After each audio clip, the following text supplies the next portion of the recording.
Bonjour à tous. Du coup, je vais commencer par une petite introduction, comme ça laisse encore le temps aux gens d'arriver. Donc, merci beaucoup d'être là, même si la vie a repris son cours à peu près normalement. Je crois que c'est quand même toujours une belle opportunité de réunir des alumni qui, géographiquement, n'auraient peut-être pas la possibilité de se rencontrer. Donc, on va continuer avec ces webinaires. Des petites choses un peu techniques. La première, c'est que je vous informe que ce webinaire est enregistré. Il sera disponible à la fin de cet après-midi sur notre chaîne YouTube. La deuxième chose, c'est concernant les questions. Donc, on va laisser Guillaume faire sa présentation. Si vous avez des questions durant la présentation, vous pouvez le faire par le biais du chat. Et puis ensuite, à la fin, il y aura une session questions-réponses où là, on pourra tous échanger ensemble. Voilà. Donc, merci beaucoup, Guillaume, d'être avec nous aujourd'hui. Pardon. C'est un grand plaisir de vous accueillir. Donc, moi, je vais juste dire un petit mot sur Guillaume, mais je crois qu'il va aussi en parler lui, il le fera bien mieux que moi.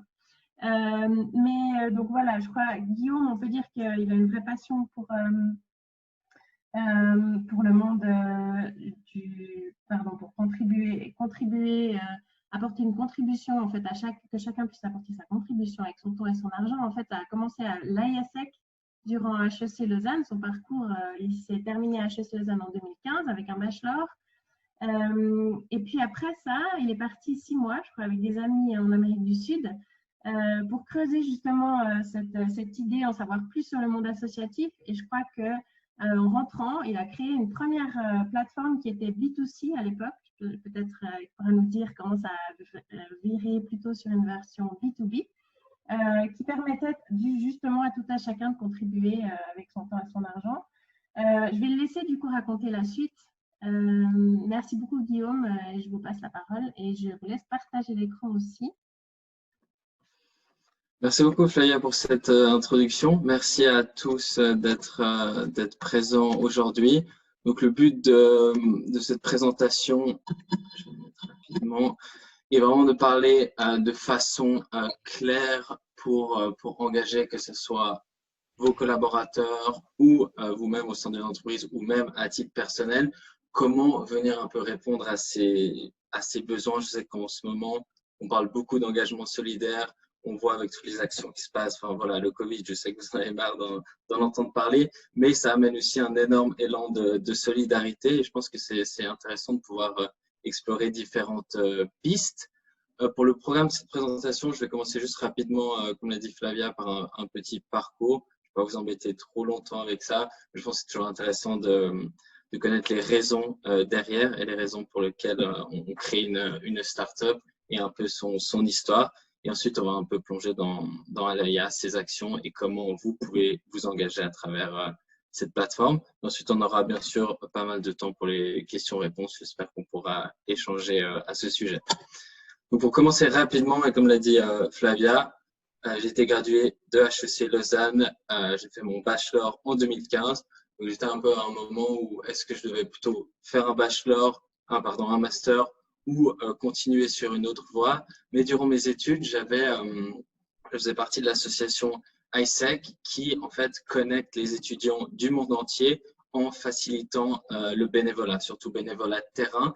Et c'est là que j'ai eu cette première peut-être touche un peu de philanthropie, c'est peut-être cette envie de vouloir changer quelque chose et vouloir un peu changer le monde à notre façon, même si c'est très utopique comme vision. Je pense qu'il faut toujours commencer un projet entrepreneurial en étant un peu utopique. Donc voilà, avec des amis de l'université et de l'EPFL, nous sommes partis en Amérique du Sud durant 6 mois, dont le but était uniquement d'apprendre à mieux connaître l'un de nos stakeholders qui sont les associations. Donc, on est parti caméra à la main en Amérique du Sud pour filmer ces associations et essayer de promouvoir leur travail en ligne. Le but était de lever des fonds et trouver des bénévoles pour ces associations-là. On s'est vite rendu compte que tout ce qui était B2C dans ce domaine-là, c'est quand même assez challenging. Il y a énormément de plateformes de crowdfunding, énormément de plateformes pour faire du bénévolat. C'est même des fois compliqué pour quelqu'un qui veut s'engager de trouver la bonne plateforme. Et pour nous, il n'y avait pas vraiment de créneau. On était peut-être arrivé un peu tard, Mais en fait, en rentrant d'Amérique du Sud, on avait appliqué entre-temps à Mass Challenge, qui est un accélérateur de start-up. Il venait de s'implémenter en fait à Lausanne, donc à Renan, plus spécialement dans les ateliers de Renan. Et c'était leur première édition suisse. On a participé, on a été sélectionné donc parmi les finalistes. Et ça nous a permis en fait d'être un peu plus challengé sur notre business model et sur notre façon de faire. Et c'est là en fait qu'on a rencontré des entreprises. Ces entreprises qui nous ont parlé de leurs besoins. Les premières entreprises étaient surtout les sponsors de Mass Challenge qui nous parlaient un peu de leurs besoins qui étaient d'engager leurs collaborateurs, que la motivation des collaborateurs en ce moment était assez basse et qu'ils croyaient énormément en l'engagement solidaire pour vraiment remotiver les troupes, booster les troupes et créer venir amener un nouvel esprit à la culture de l'entreprise.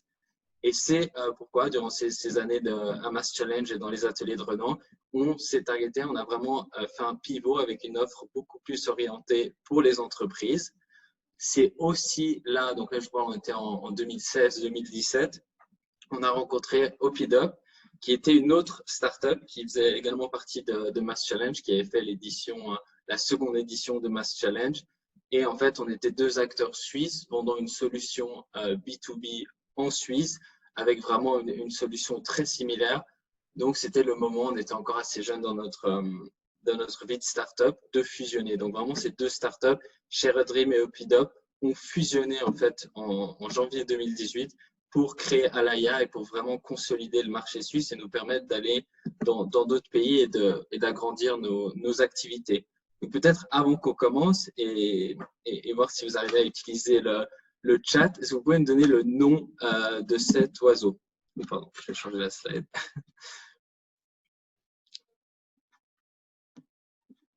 Je n'ai pas accès au chat, mais je suppose que certaines personnes ont écrit colibri. Le colibri, en fait, qui est notre logo et qui est notre symbole, pourquoi l'a-t-on choisi?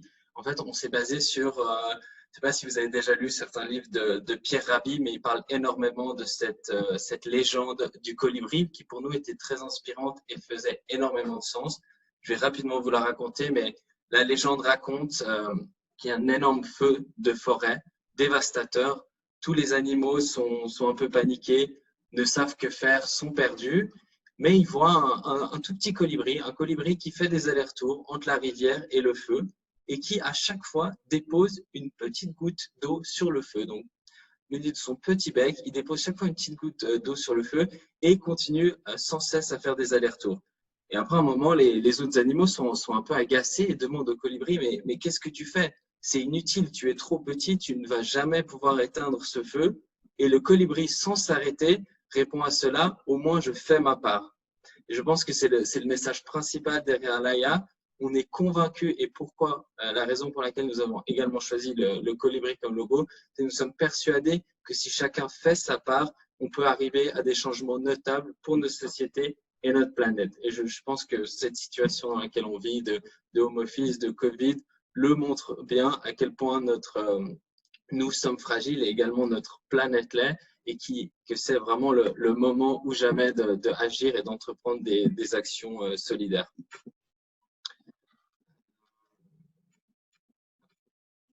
Parfait, pardon. Donc, en fait, derrière chaque startup, derrière chaque projet, on a vraiment le why, les raisons pour lesquelles nous actuellement créé ce projet. Donc, la première, j'en ai vaguement parlé, mais on s'est rendu compte en revenant en Suisse, en parlant à des entreprises qui sponsorisaient Mass Challenge, qu'il y avait un réel besoin d'engager les collaborateurs, engager les employés, qu'il y a un désengagement qui est assez important. Je vais vous montrer 2 statistiques plus tard, mais c'est assez affolant ce qui se passe en ce moment et les ressources humaines sont de plus en plus alarmées par ce genre de désengagement et c'est une des raisons principales pour laquelle on a créé Alaya. Ensuite, on a tout ce qui s'agit un peu plus de peut-être la marque employeur ou les candidats qui cherchent du travail, peut-être un peu plus les jeunes générations, les millennials qui cherchent maintenant activement du travail, mais également les générations qui cherchent à tout âge du travail. On commence à chercher un peu un sens derrière l'entreprise pour laquelle on postule. On aimerait être un peu plus proche des valeurs de notre entreprise. Ça doit même, enfin, on parle de marque employeur, mais également de marque. Les consommateurs commencent même à regarder envers des marques un peu plus responsables pour acheter chez eux. Donc, on voit qu'une tendance vers cette direction, enfin, c'est une vraie tendance qui commence à shifter. Et le troisième point, le why, qui est aussi notre mission et la raison pour laquelle on a créé Alaya au début, qui sont les associations. Ces associations sur Alaya, quelle que soit leur taille, ont accès à notre solution, ont accès à des fonds et des bénévoles qui permettent également à des petites associations qui n'ont pas forcément les mêmes ressources marketing de se faire connaître et d'être aidés de tous. Donc, voici un peu les trois raisons principales. Là derrière, je vous parlais un peu des 2-3 chiffres que je voulais vous présenter liés vraiment au désengagement des employés. Ça, c'est une stat de Gallup. Je pense que vous connaissez, mais c'est un acteur américain qui fait pas mal de statistiques sur notamment l'employee engagement comme thématique, qui décrète que 85% ou 85% des employés du monde entier sont considérés comme désengagés, ce qui fait une statistique assez affolante. Après, voilà, c'est des genres de statistiques qu'on peut prendre avec des pincettes parce que voilà, peut-être qu'en Suisse, ce n'est pas la même réalité, mais à l'échelle globale, 85% des collaborateurs ne sont pas engagés. Et ils ont réussi à estimer, ça c'est devenu plus de l'Engagement Institute, que les coûts liés aux employés désengagés pouvaient aller de 450 à 550 milliards. Dans les coûts de collaborateurs désengagés, on parle de peut-être manque de productivité, mais également, et je ne suis pas sûr que le 100% est dans ce chiffre, aussi les coûts liés au turnover. On dit généralement quand un collaborateur part d'une entreprise, on met en termes de coûts, il faut estimer 3 à 6 mois de son salaire pour enfin, tout ce qui est coût de remplacement, de recrutement, pour prendre une nouvelle personne. Donc, c'est vraiment des coûts qui sont assez élevés pour les entreprises et qui peuvent être réduits et atténués par des solutions comme Alaya. Donc, en gros, vraiment, enfin, si on devait décrire Alaya en une phrase, on est vraiment un facilitateur, un pont, une plateforme qui connecte le monde des entreprises, ses collaborateurs et les associations.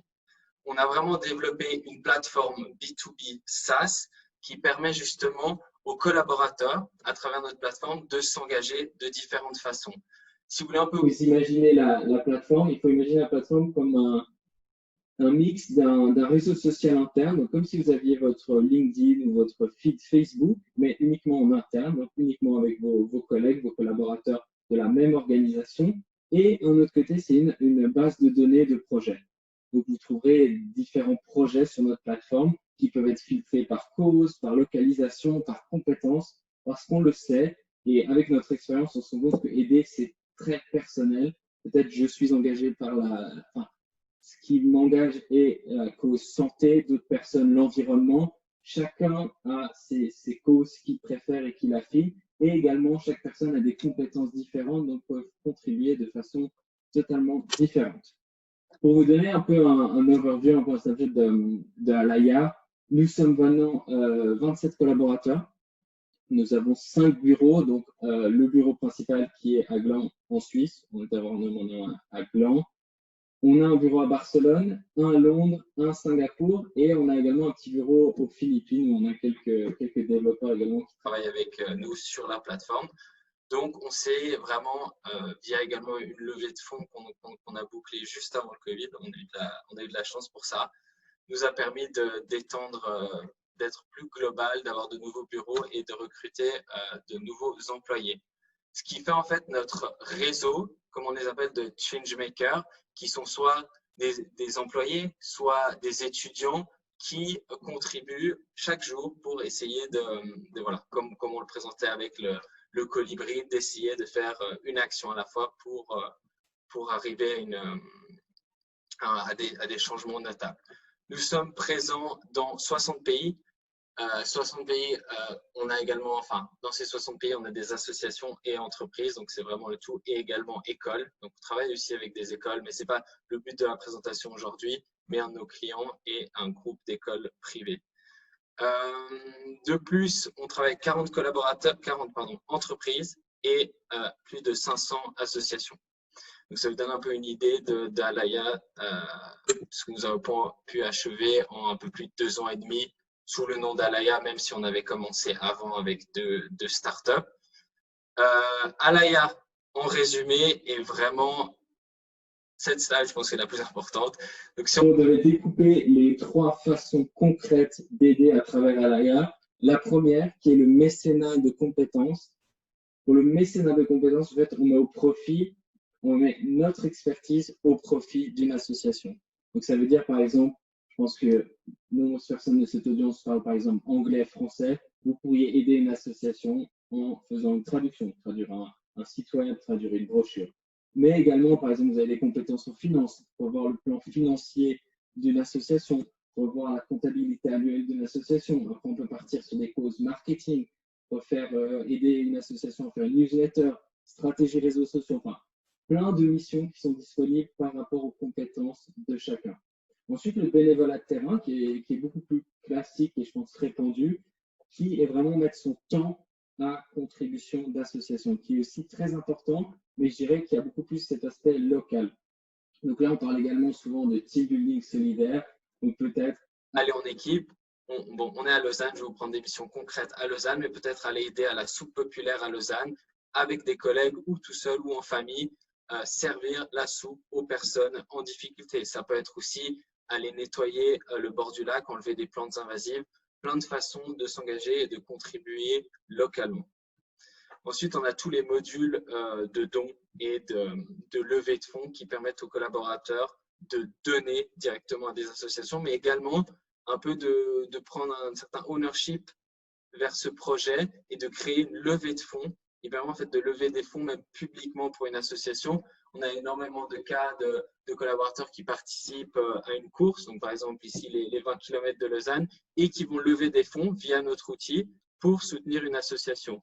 On a également aux États-Unis, c'est un peu plus à la mode, le Pledge My Birthday, où à notre anniversaire, en fait, plutôt que de se dire, bon, cette année, on reçoit des cadeaux ou autre, je crée une levée de fonds et mon but cette année est de soutenir une association en particulier. Mais on a plein d'exemples de levée de fonds. On avait même, durant vraiment le lockdown, où on avait des collaborateurs qui donnaient des cours de yoga à leurs collègues. Et pour participer au cours de yoga, il fallait faire un don à cette levée de fonds. Donc, vous voyez, plein de façons de vraiment prendre un peu plus le ownership de ce projet et vraiment de contribuer et de soutenir des associations qui nous tiennent à cœur. Alaya, sur cette plateforme, sur cet outil, on a essayé de mettre aussi en avant également un outil de reporting.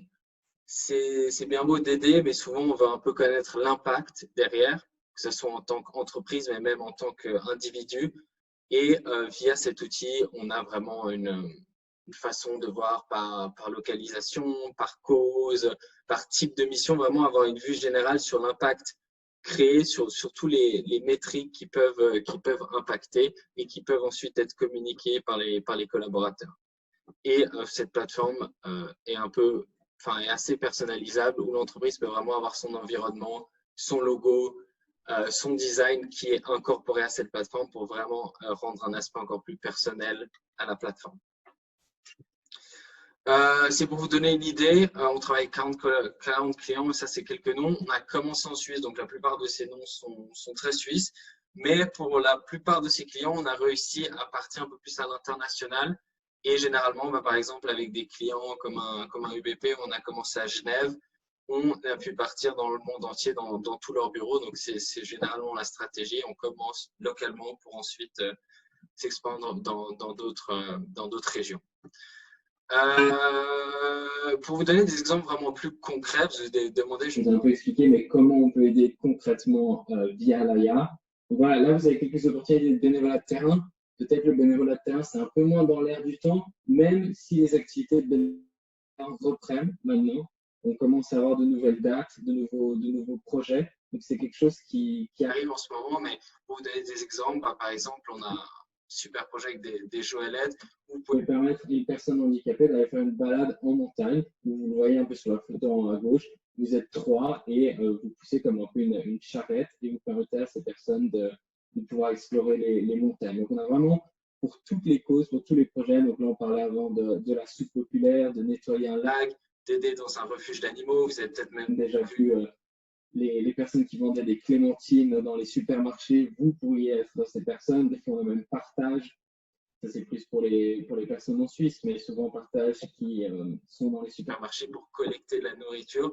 Donc, plein de façons d'agir localement et avec son temps. Ensuite, quelques exemples, je pense aussi qu'ils vont parler un peu plus de mécénat de compétences. Donc, comment mettre son expertise au profit d'associations. On peut voir ici, genre, je pense que je vais commencer à l'été la première. Avec cette situation de Covid où de plus en plus de collaborateurs font du home office, travaillent à la maison, on a commencé à mettre en place des systèmes de hackathon. Donc, on en a organisé plusieurs, dont un qu'on a organisé récemment où on a aidé une association à revoir sa stratégie de réseaux sociaux, où on avait différents collaborateurs qui sont venus soutenir cette association, connectés via Zoom ou d'autres tools pour venir en aide à cette association. Et là, vraiment, on est sur du mécénat de compétences, c'est vraiment les compétences de ces collaborateurs qui ont été mis au profit de ces associations. On a également des missions qui marchent très bien, ce sont des simulations d'entretien d'embauche. On travaille avec énormément d'associations qui soutiennent soit des réfugiés, soit des migrants, soit des personnes en difficulté. Et on peut avoir des personnes au sein des RH ou même des managers qui vont entraîner des candidats, des bénéficiaires à passer un entretien d'embauche, à mieux se présenter. C'est des missions qui marchent bien. Comme j'ai dit, plan de communication, mais ça peut être vraiment énormément de missions qui sont vraiment personnalisées par rapport aux compétences de chacun. Peut-être d'autres, les traductions, je vous ai dit, ça marche très très bien. Guillaume, je vous coupe la parole 2 secondes. Il y a un petit souci avec votre micro par moment, on ne vous entend pas super bien. Est-ce que vous arrivez à… Et si j'enlève, c'est mieux? Je ne sais pas, par moment, c'est comme s'il y avait quelque chose devant, en fait. Ah mince, attendez, je m'excuse. Non, non, pas de souci. On peut réessayer, du coup, allez-y, je vous en prie. Attends, je vais juste couper le micro, le partage, le temps de régler.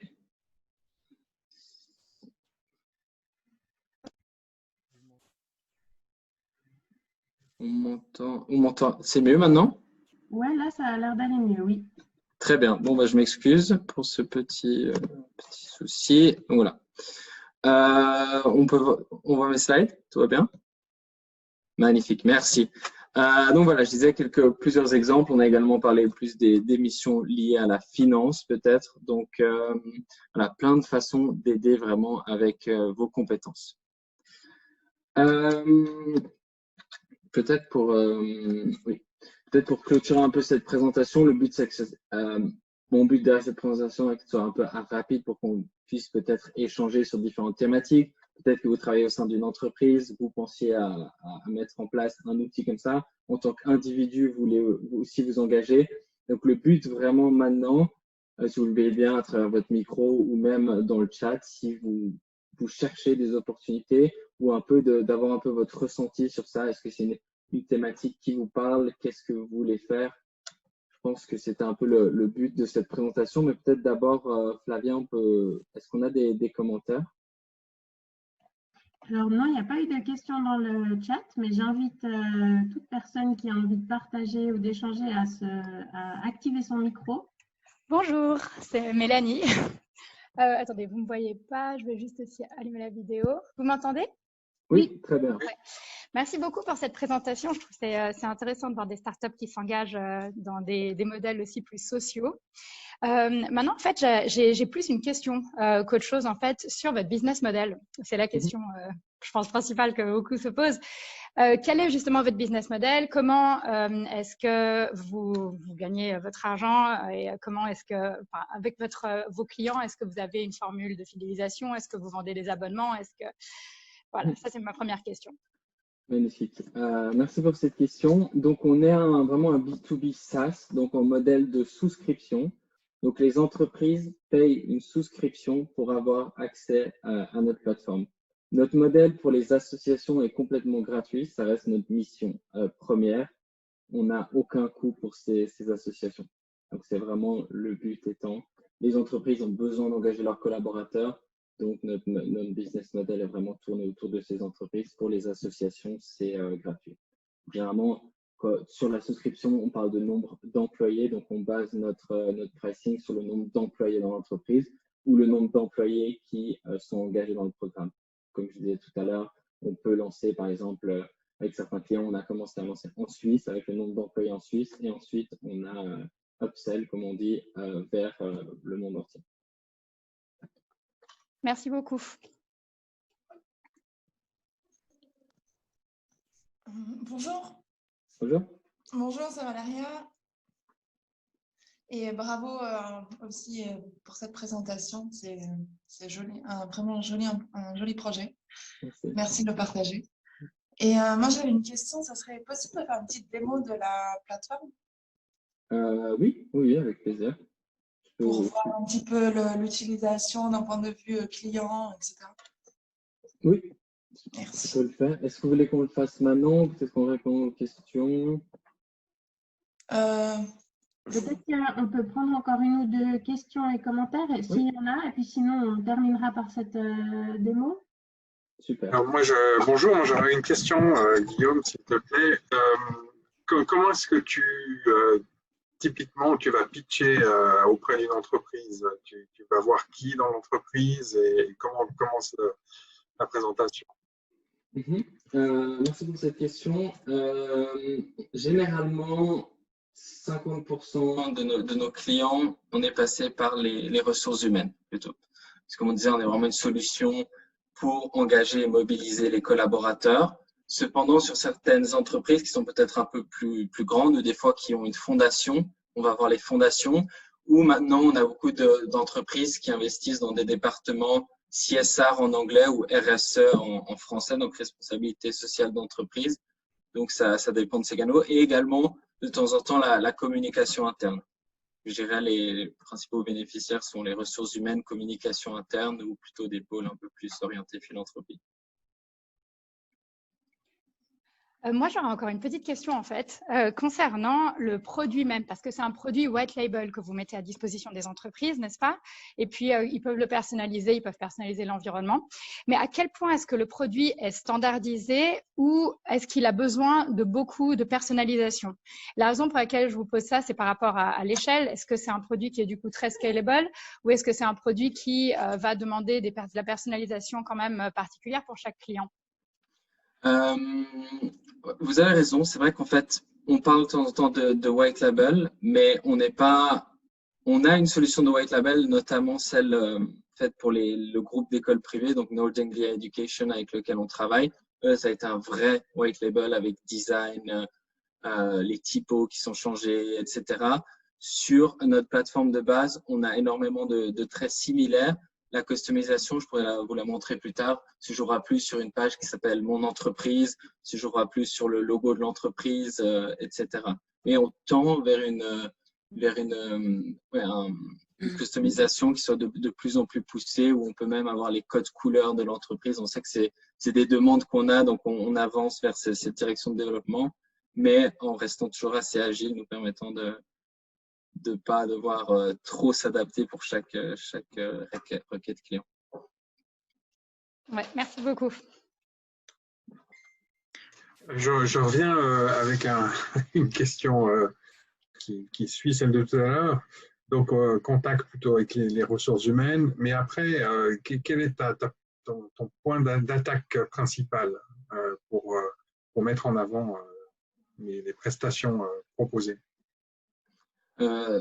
Point d'attaque dans le sens les raisons. L'argumentation, ouais.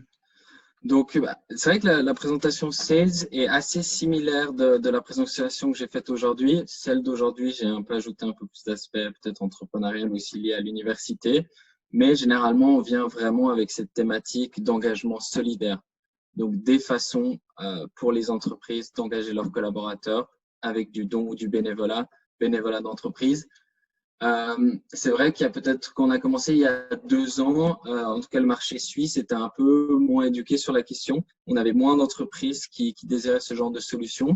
Mais maintenant, et en plus avec des situations comme on a actuellement, on a de plus en plus d'entreprises qui même viennent proactivement vers nous et qui cherchent des solutions vraiment pour mobiliser les collaborateurs.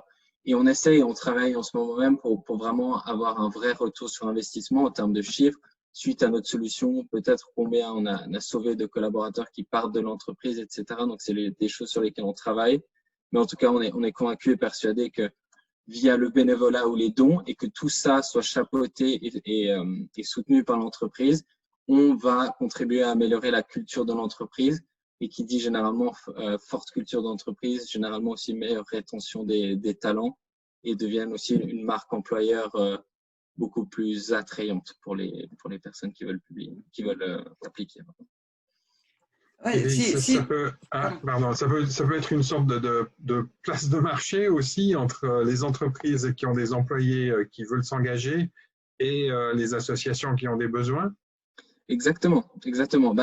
En fait, comme je vous ai montré au tout début, on a vraiment dans notre mission, ces 3 objectifs. Donc, le premier, plus pour les entreprises, engager les collaborateurs au sein de l'entreprise, mais également avoir un impact.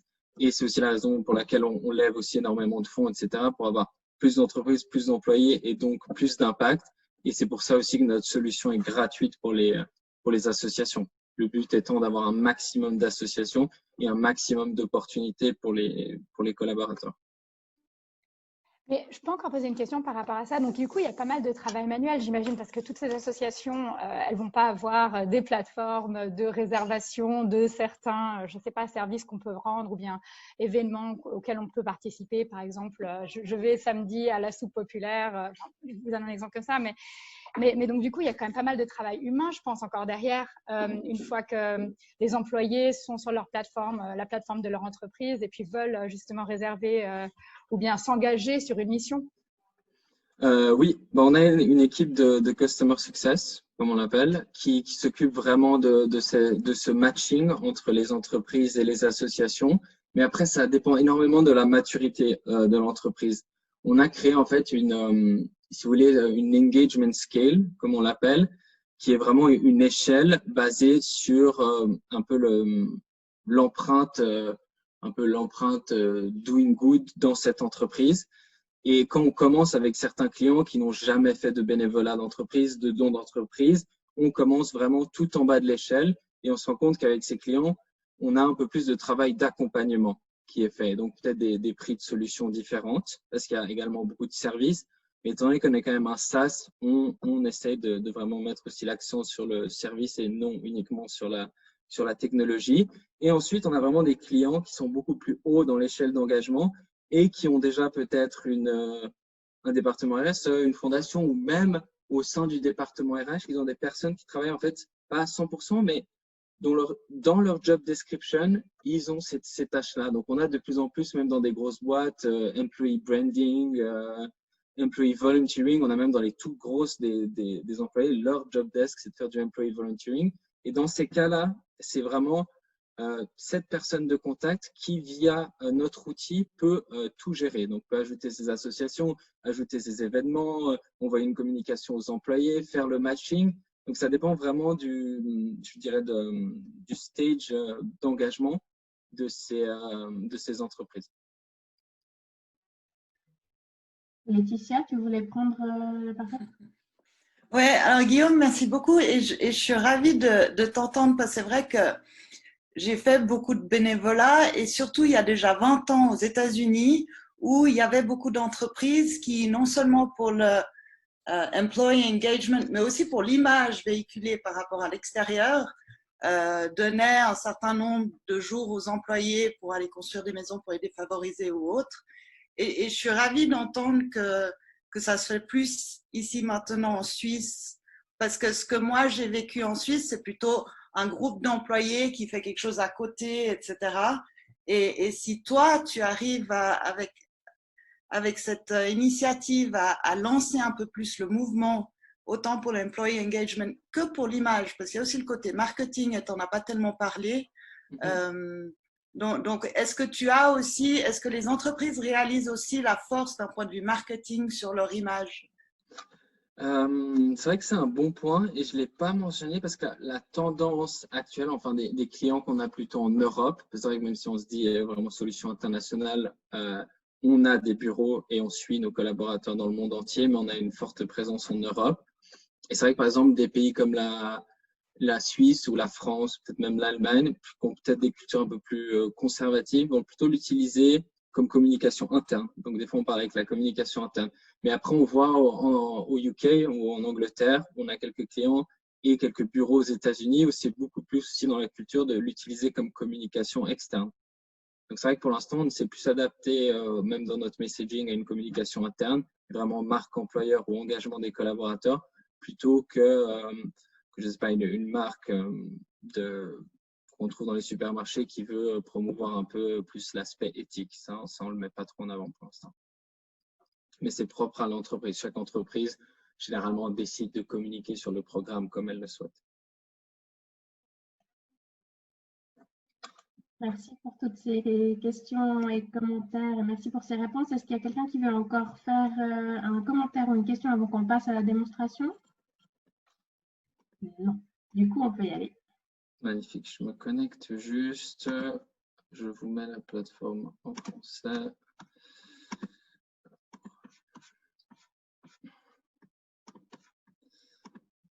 Voilà. Alors, partage. Super. C'est bon, vous êtes sur la plateforme? Magnifique. Alors, en fait, on ne va pas aller via toute la démo, parce qu'on n'a pas non plus énormément de temps. Et puis, si vous avez vraiment des questions, n'hésitez pas à m'interrompre. Comme je vous l'ai décrit, je vais peut-être un petit peu… Comme je vous l'ai décrit, vraiment, cette plateforme est un mix d'un réseau social interne et d'une base de données de projet. Donc là, on arrive vraiment sur la partie un peu plus du newsfeed, comme votre feed LinkedIn, Facebook, où on va avoir différents posts sur la plateforme avec possibilité de liker, de mettre des réactions, de commenter, de vraiment l'orienter comme un réseau social. On voit notamment les nouveaux projets qui ont été effectués, mais également, je peux vous montrer dans le filtre, on verra si par exemple un collaborateur a fait du bénévolat, on va pouvoir le sélectionner et on va voir tous les collègues au sein de l'entreprise qui ont effectué des actions. Donc là, je vois que ma collègue Victoria a effectué 4 heures de bénévolat le mois dernier. Là, c'est un peu de Inception parce que c'est la plateforme Alaya au sein d'Alaya. Donc, en fait, c'est celle qu'on utilise en interne pour les collaborateurs d'Alaya. Parce qu'on est aussi convaincu de promouvoir Alaya en interne va amener d'énormes bénéfices. Donc, on a offert et on a mis une politique d'entreprise en place pour offrir aux collaborateurs de faire 4 jours de bénévolat par année durant leur temps de travail. Donc là, on voit par exemple une collaboratrice qui a fait une action. Donc voilà, on peut commenter, on peut liker, enfin, très réseau social. Sur la droite, on voit un peu notre impact créé par toute l'entreprise. Donc voilà, Alaya, depuis sa création, a déjà levé 7 700 francs. On a fait 460 heures de bénévolat et on a donné 370 objets. Voilà, on voit 321 contributions. C'est vraiment notre dashboard général. Ensuite, je peux voir mon impact personnel. Donc moi, en tant que Guillaume Granelli au sein de l'entreprise Alaya, j'ai déjà effectué 33 heures de bénévolat, etc. Donc, il y a un peu tous mes métriques. Ça, c'est confidentiel, mais ça vient justement contribuer, comme le colibri, à l'impact plus global de l'entreprise. Voilà, après différentes thématiques en fait qu'on peut enlever. Donc, il y a beaucoup de feature switch. Ça répond aussi peut-être à votre question de la customisation. Il y a pas mal de ces outils, nous, dans notre admin, qu'on peut ajouter ou enlever. Typiquement, les scores individuels, les scores d'équipe. Donc voilà, on peut créer des équipes. Voilà, là, c'était plus lié peut-être au foot ou à des activités, mais ça peut être aussi lié à des bureaux. On a des grands groupes qui aiment bien mettre des scores d'équipe par bureau et des scores individuels, dont le but étant de créer un peu cet aspect de gamification, mais une compétition saine. Parce qu'on a des entreprises qui ne veulent pas, on l'enlève pour elles, mais on essaie quand même de pousser le fait que c'est une compétition très saine et qu'au final, de se challenger sur ce genre d'action peut qu'amener de l'impact très, très positif. Après, je vous présente rapidement la page principale qui est vraiment la page Agir. J'ai l'impression que là, avec mon partage de connexion et mon Wi-Fi, c'est un peu lent. Ça devrait fonctionner. Voilà, excusez-moi. Donc voilà, là, c'est vraiment un dashboard assez générique. Ce serait mieux. Donc voilà, là, en base de données de projet. On peut filtrer, comme on a dit, avec les différentes catégories. Avant, je ne vous ai pas trop mentionné dans nature qui sont les dons d'objets, etc. Mais on le met dans la catégorie plus de dons financiers qu'on le présente surtout. Mais donc voilà, là, vous pouvez rapidement filtrer par localité, par type, par compétence, début, fin, par cause. Donc vraiment une recherche assez poussée. Et on a essayé un peu de faire une recommandation. Voilà, là, vous avez toutes les activités. Donc, sur la plateforme Alaya, on a plus de 1000 opportunités.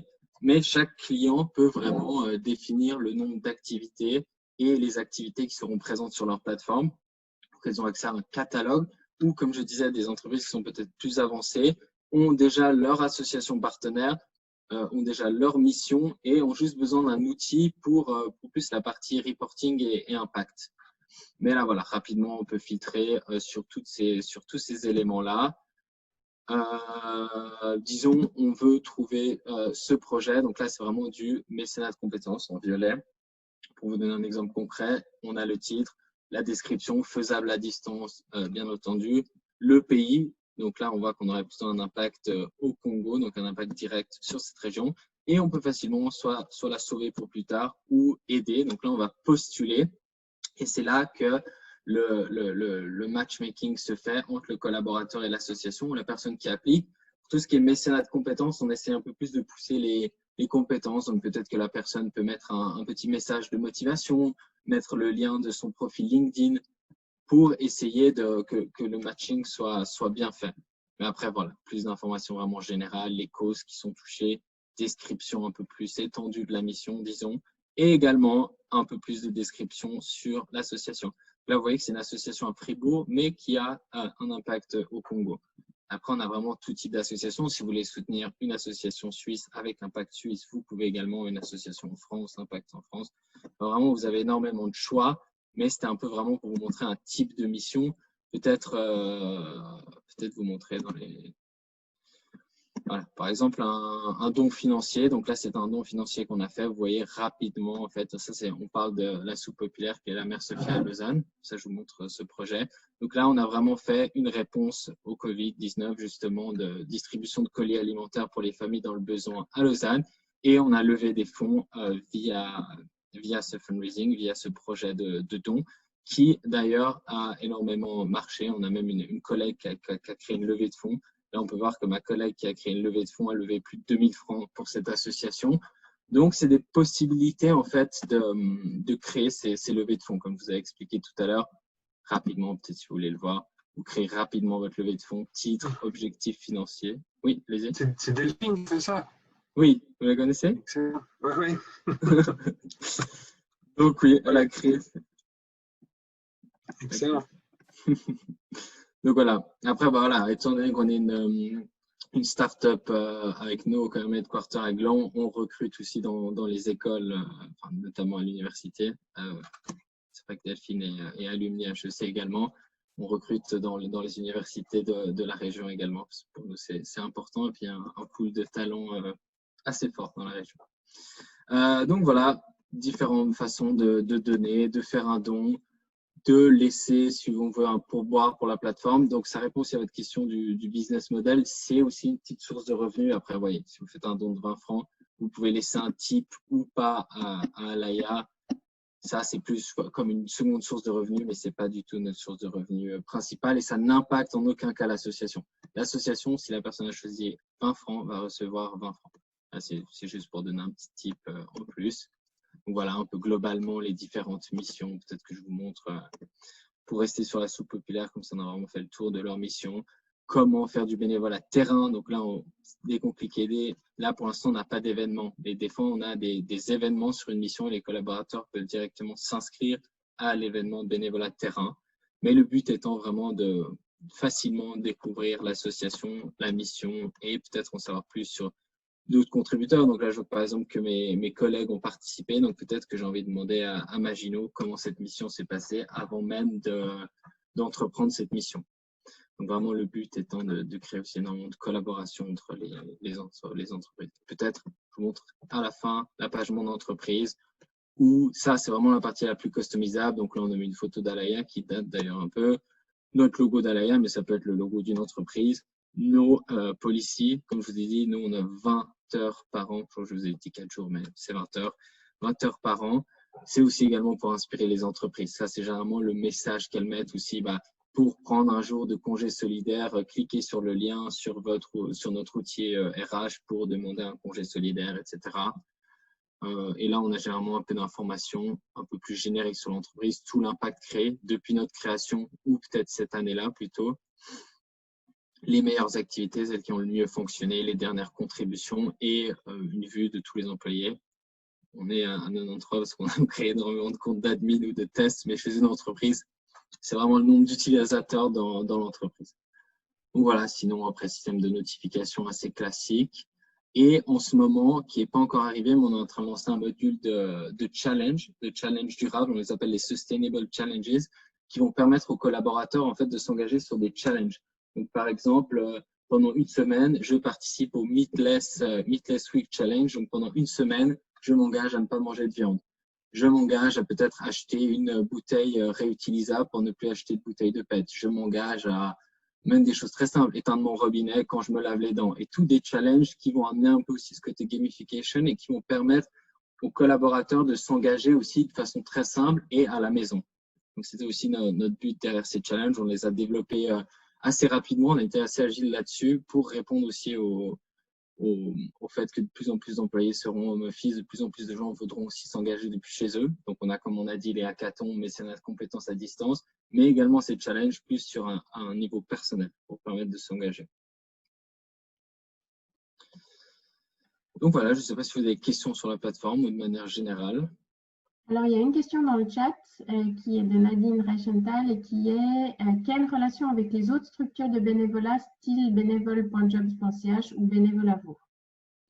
On est en contact, on est en relation généralement, on essaie de soutenir ces organisations-là, nous aident à trouver des associations et nous, via notre réseau d'entreprises, on amène un peu plus d'aide à ces associations, ce qui vient contribuer en fait à leur mission première qui est de soutenir les associations de la région.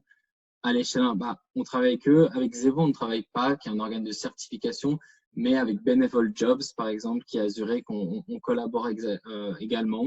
Après, plus à l'échelle internationale, il y a TechSoup, qui est une énorme organisation de certification d'associations, qui a vraiment un relais dans chaque pays et on essaie de collaborer avec ces entités dans chaque pays pour collaborer avec leur accès avec leur network d'associations.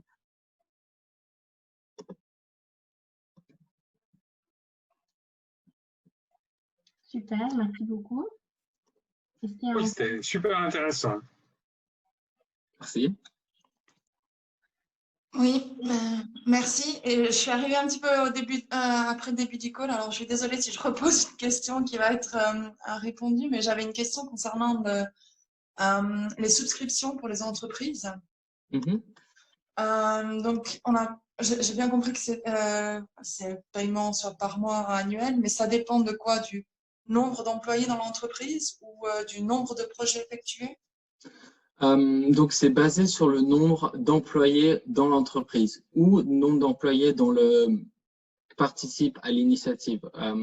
Parce que, par exemple, on a des entreprises qui, le cas par exemple, d'une banque en Suisse avec laquelle on a commencé à Genève, donc avec le bureau de Genève, et ensuite on est parti à l'échelle mondiale. Donc, le premier pricing était basé sur le nombre d'employés même en Suisse, et ensuite est parti sur le nombre d'employés international. On a certains gros groupes qui commencent à s'engager d'abord avec des bureaux ou plutôt avec des régions. Donc là, sur même des plus gros groupes, on travaille avec EMEA avant d'aller sur EPAC ou d'autres régions. Donc, ça, c'est basé sur le nombre d'employés. Oui. Ok, d'accord. Parfait, merci. Et du coup, la vision de développement, c'est aussi d'aller sur tout ce qui est sustainable development, donc tout ce qui est énergie renouvelable, enfin, les challenges à vélo, j'imagine aussi, les déplacements, etc.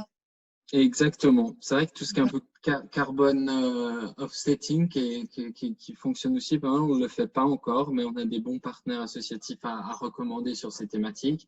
Mais sinon, ouais, tout ce qui est challenge personnel qui peuvent amener soit soutenir l'environnement ou d'autres causes, dont aller en vélo au travail, ça c'est un très bon point. Mais là, on est vraiment au premier pilote, on est en train de le piloter avec certains clients et on espère pouvoir le roll-out d'ici août pour tous nos clients ou nouveaux clients. Ok, super. Parfait, merci. Merci à vous. Frédéric, tu avais une question?